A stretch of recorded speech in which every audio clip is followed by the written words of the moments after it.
જોઈએ। છોટાઉદેપુરમાં મેઘરાજાએ એન્ટ્રી સાથે જ તરબોળ કરી દીધા અને બોડેલીમાં તંત્રની પ્રી મોન્સૂન કામગીરીની પોલ પણ ખુલી ગઈ। સોમનાથ સોસાયટી નજીક પહેલા જ વરસાદમાં પાણી ભરાયા। કુમારશાળાના માર્ગ પાસે પાણી ભરાતા વિદ્યાર્થીઓ અને સ્થાનિકો પરેશાની વેઠવી પડી। મુખ્ય રસ્તા પર પાણી ભરાતા રહીશોને પણ ભારે હાલાકીનો સામનો કરવો પડ્યો। વિદ્યાર્થીઓ પાણીમાંથી પસાર થવા માટે મજબૂર થયા હતા। છોટાઉદેપુર બોડેલીના અમે આપને આ દ્રશ્યો બતાવી રહ્યા છીએ। કુમારશાળા જવાના માર્ગ પર આ પાણી ભરાયા છે, જેના કારણે વિદ્યાર્થીઓ તો મુશ્કેલીમાં મુકાયા, પણ ત્યાં રહેતા સ્થાનિકો પણ મુશ્કેલીમાં મુકાયા છે। એક તરફ વરસાદ અને થોડા જ એવા વરસાદમાં પ્રી મોન્સૂન કામગીરીની પોલ પણ અહીંયા ખુલી ગઈ છે। હજુ તો અમથો એવો થોડોક એવો વરસાદ પડ્યો અને છોટાઉદેપુરના આ બોડેલીની આ સ્થિતિ છે, સોમનાથ સોસાયટી બોડેલીની, અને જ્યાં પાણી ભરાઈ ગયા છે થોડાક એવા વરસાદમાં। કુમારશાળાના માર્ગ પર પાણી ભરાઈ ગયા છે અને નીચાણવાળા વિસ્તારો અત્યારે ત્યાં પાણી ભરાઈ ગયા છે, રસ્તા બ્લોક થઈ ગયા છે અને જેના કારણે લોકો પણ મુશ્કેલીમાં મુકાયા છે અને સાથોસાથ તંત્ર સામે પણ સવાલો ઉઠી રહ્યા છે। તો આજ મુદ્દે સંવાદદાતા રાજેશ ફોનલાઈન પર જોડાઈ ગયા છે। રાજેશ, એક તરફ થોડો એવો વરસાદ અને બોડેલીમાં તો તરબતોડ બધું થઈ ગયું, રસ્તા પાણી થઈ ગયા, આ કેમ સ્થિતિ આ ઉભી થઈ રાજેશ? જી અંકુર, વાત કરવામાં આવે તો બોડેલી નગરમાં વર્ષોથી પાણી ભરાવાની સમસ્યા છે। ગત રાત્રિના વરસેલા વરસાદ સામાન્ય હતો, પરંતુ જે પાણીના નિકાલ નહીં થવાના કારણે નવજીવન હાઈસ્કૂલ આગળ પાણી ભરાયા હતા। સવારની સ્કૂલ હતી અને વિદ્યાર્થીઓ જયારે પસાર થઈ રહ્યા હતા ત્યારે વિદ્યાર્થીઓને પણ આ ભરાયેલા પાણીમાંથી પસાર થવાની ફરજ પડી હતી।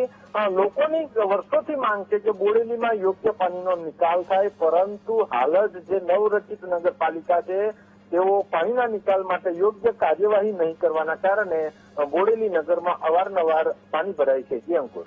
બિલકુલ રાજેશ, સમગ્ર માહિતી સાથે જોડાવા બદલ આપનો આભાર।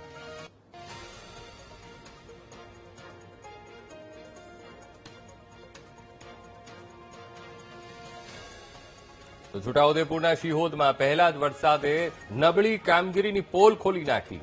કરોડો રૂપિયાના ખર્ચે 3 વખત બનાવાયેલું ભારત નદી પરનું એ ડાયવર્ઝન ફરી ધોવાઈ ગયું છે।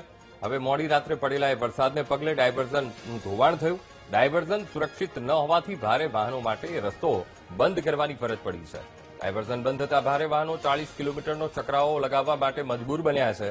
છેલ્લા 3 વર્ષથી ભારત નદીનો પુલ તૂટી જતા આ ડાયવર્ઝન બનાવાયું હતું અને થોડા જ એવા વરસાદમાં આ ડાયવર્ઝન ધોવાઈ ગયું છે, જેના કારણે જે ભારે વાહનો છે એ ભારે વાહનો હવે ત્યાંથી નહીં જઈ શકે અને 40 કિલોમીટર ફરીને જવું પડે તેના માટે મજબૂર બન્યા છે। કરોડોના ખર્ચે આ ડાયવર્ઝન બનાવવામાં આવ્યું હતું, પણ અત્યારે ધોવાઈ ગયું છે। આજ મુદ્દે સંવાદદાતા રાજેશ ફોનલાઈન પર। રાજેશ, ભારત નદી પરનું ડાયવર્ઝન, કરોડો રૂપિયાના ખર્ચે ડાયવર્ઝન બનાવાયું હતું પણ ધોવાઈ ગયું છે, કેટલી તકલીફ રાજેશ? જે અંકુર, વાત કરવામાં આવે તો છેલ્લા 3 વર્ષથી નેશનલ હાઈવે નંબર 56 ઉપર ભારત નદી પર સિહોદ પાસેનો જે પુલ હતો એ પુલ તૂટી ગયો।